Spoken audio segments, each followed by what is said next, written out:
Do you agree with Raylan Wilson's assessment for your ability to route him up in practice? I mean, Raylan makes it very difficult to route him up, but it's always a good competition, and going against him makes me better, makes all the other backs better too. So I get him sometimes, but he also gets me sometimes too. Yeah, I guess blindside block penalty that you were called on in that Auburn game. Can you sort of walk me through what you were seeing on that play and what led to that?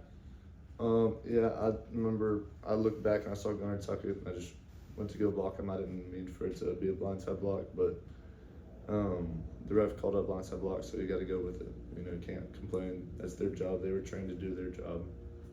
I can't really do anything about it. Yeah, what have you made of how much better Chauncey has gotten through the spring and into the fall as he's kind of taken on a bigger role in the offense for you guys? He's done a great job. He's a heck of a person on and off the field.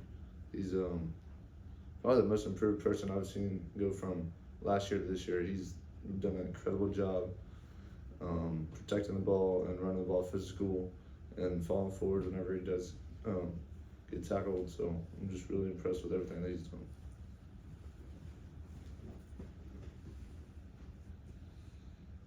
Yeah, what are some of the areas you've seen Gunnar Stockton improve over the course of this season? One, leadership. He's done a great job vocally leading. Throwing the ball, he's done a great job. Even using his legs, he's done a great job. Physically, he's taken some big hits, and he's done a great job of showing toughness, composure, resiliency, fire whenever he needs to. He's just done a great job overall this season. You say he shows fire when he needs to. What are some of those times where you have seen him feel like he needs to show that fire, and what does it look like coming from a guy who, at least in front of us, is pretty quiet and reserved? I'd say basically just on the field. Off the field, he's not really. You don't really have to show fire a whole lot off the field. I mean, you can talk about like watching film, and you can talk about you don't really have to have a whole lot of fire, but on the field you got to have a whole lot of fire, and I feel like he embraces that role and he takes it each day and does a great job with what he does. Yep, from a player's perspective, what is Kirby like on the sidelines during these games?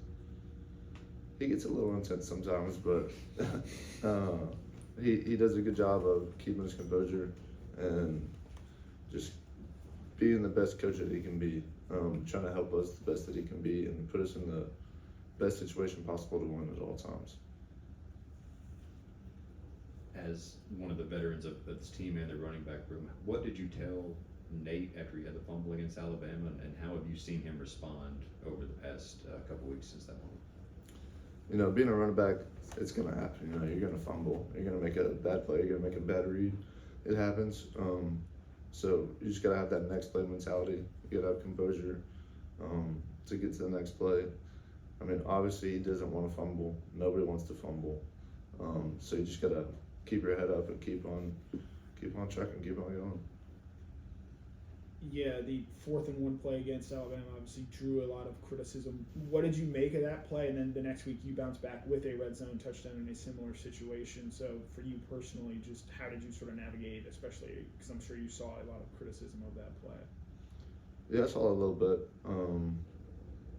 We're working on Ole Miss this week, but at the end of the day, I just got to keep my feet and have a better chance to win.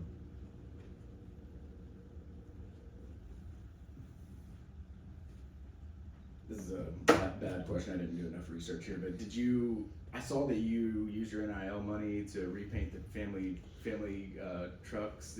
Tell me the story on that, and is that accurate?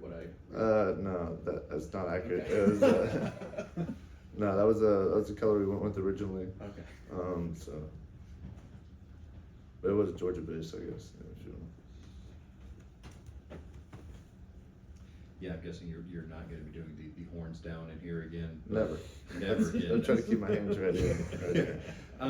But what is the bond like with you guys on the team from Texas? You got Michael Looney, Justin and Joseph went to the same high school. What's the bond like with you guys playing college football? Obviously, pretty far from home. You know, we always look out for each other, which I think the entire team we do a great job with the connection, make sure everybody's good mentally and physically.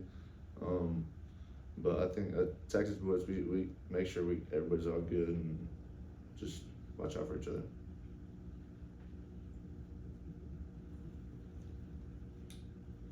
Anything stick out with you?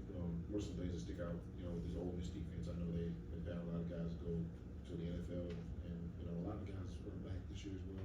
What sticks out about this group?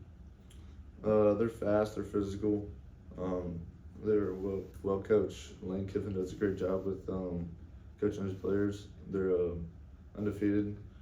They're ranked high. They're going to be a tough team to beat. So we just got to really focus in on our details and technique, and to give us the best possibility to come out with a win.